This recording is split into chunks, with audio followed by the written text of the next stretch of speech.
I know you're in AT&T for a while, and then you're able to move into the finance industry. And I'd love to hear about that because a lot of people talk to me about how can they change industries because companies are really looking often for people who have their industry experience. So how did you manage to change?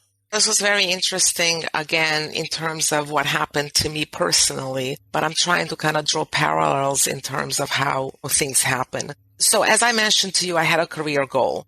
And even though you write down your goal, you can never get from point A to point B directly. There's always going to be curveballs that are being thrown at you. And the question is, how do you handle them? And so one of the curveballs which I had at AT&T is as I was growing and really being extremely successful, the industry self-shrunk. Carly, who was my mentor and I worked for towards the end of my career at AT&T, left to HP, asked me to come along. I did not want to move to California. In retrospect, that was actually a very good move. And I really had to think about, now I had 2 little children. Okay, what am I going to do? Continue in the telecom industry, which was shrinking, or do something that's more industry agnostic? So I did decide to go into IT, which I felt was a very close match to the telecom industry. And go into IT, which will then be industry agnostic because you could work for any company and support their IT.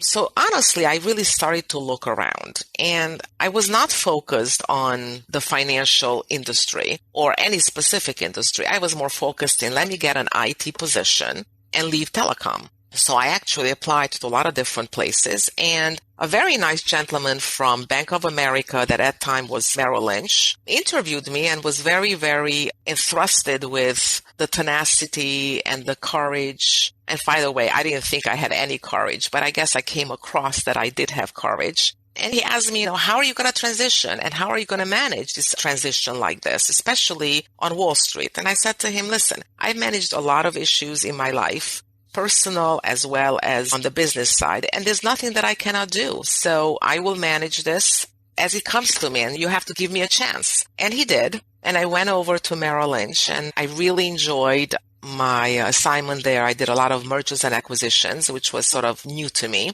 I mean, I did the spin-off at AT&T. I did the Lucent spin-off from a technology perspective, but at Merrill Lynch, I did mostly mergers. So that was very interesting. And again, things happen for a reason. I was there for 1 year. But like I mentioned to you, I really feel like it's important to be in an industry that's very impactful to the world. I mean, at AT&T, I feel very, very fortunate because I was part of really connecting the world and laying down fiber optics for undersea cable communications. And I was part of that. And I was part of introducing wireless back in the early 1990s. I traveled the world. I really feel like I was part of a big mission. At Merrill Lynch, I learned other things. And so there's something good in everything that you do. And that's also a characteristic that I think is really important to look at what is really good about what you're doing so that you can really enjoy your function. So what happened is that the chief financial officer of Lucent moved over to Pfizer and asked me to join Pfizer and support their IT organization in their strategic goals. And so after 1 year at Merrill Lynch, I moved over to Pfizer.